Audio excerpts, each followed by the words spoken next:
Good morning once again to everyone. Thanks for being here to start a new day together. Today's story comes from an email dated October 1st, 2002, 7:21 p.m.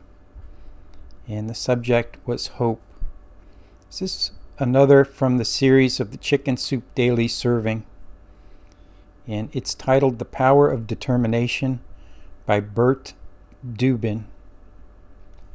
The little country schoolhouse was heated by an old-fashioned pot-bellied coal stove. A little boy had the job of coming to school early each day to start the fire and warm the room before his teacher and his classmates arrived. One morning they arrived to find the schoolhouse engulfed in flames. They dragged the unconscious little boy out of the flaming building more dead than alive. He had major burns over the lower half of his body and was taken to a nearby county hospital.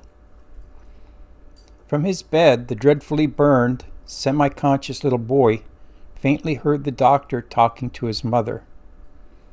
The doctor told his mother that her son would surely die, and that it was for the best. Really, for the terrible fire had devastated the lower half of his body. But the brave boy didn't want to die. He made up his mind that he would survive. Somehow, to the amazement of the physician, he did survive. When the mortal danger was past, he again heard the doctor and his mother speaking quietly. The mother was told that since the fire had destroyed so much flesh in the lower part of his body, it would almost be better if he had died, since he was doomed to be a lifetime cripple with no use at all of his lower limbs.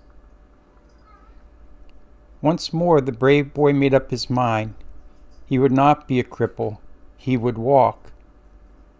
But unfortunately, from the waist down, he had no motor ability. His thin legs just dangled there, all but lifeless. Ultimately, he was released from the hospital. Every day his mother would massage his little legs, but there was no feeling, no control, nothing. But his determination that he would walk was as strong as ever. When he wasn't in bed, he was confined to a wheelchair. One sunny day, his mother wheeled him out into the yard to get some fresh air. This day, instead of sitting there, he threw himself from the chair. He pulled himself across the grass, dragging his legs behind him. He worked his way to the white picket fence bordering their lot. With great effort, he raised himself up on the fence. Then, stake by stake, he began dragging himself along the fence, resolved that he would walk. He started to do this every day until he wore a smooth path all around the yard beside the fence. There was nothing he wanted more than to develop life in those legs. Ultimately, through his daily massages, his iron persistence, and his resolute determination, he did develop the ability to stand up, then to walk haltingly, then to walk by himself, and then to run. He began to walk to school, then to run for the sheer joy of running. Later in college, he made the track team. Still later, in Madison Square Garden, this young man who was not expected to survive, who would surely never walk, he could never hope to run. This determined young man, Dr. Glenn Cunningham, ran the world's fastest mile. It was in 1934 he set the world record for the mile at 4 minutes and 6.8 seconds, which stood for 3 years. He also set world records in the 800 meters in 1936 and in the indoor mile in 1938. Down below, I'll put the link to the Wikipedia article that explains a lot more about this incident and Dr. Cunningham because there's a lot that's not mentioned in this story.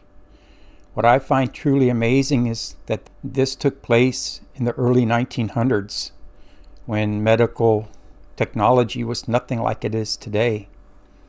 So hope is one of the 3 theological virtues in the Christian tradition, and it's a combination of the desire for something and the expectation of receiving it, while determination is the physical sweat to that goal. And the following is from Romans chapter 5, verse 3 through 5. Not only that, but we even boast of our afflictions, knowing that affliction produces endurance, and endurance proven character, and proven character hope. And hope does not disappoint, because the love of God has been poured out into our hearts through the Holy Spirit that has been given to us. And again in Romans 12, verse 12, rejoice in hope, endure in affliction, persevere in prayer. Now, I'll leave a link down below to the Bible Gateway again. And it's interesting how many times the word hope appears in the Bible. And I want to say in the book of Romans it appears something like 17 times alone. So I invite you and encourage you to go to that website and search for the word hope, or maybe determination, and do some study on your own. And if you have the opportunity, read the Wikipedia article on Dr. Cunningham. It's truly amazing. Thank you, everyone, for your precious time. Let us always have a hope in tomorrow, and that we will meet again.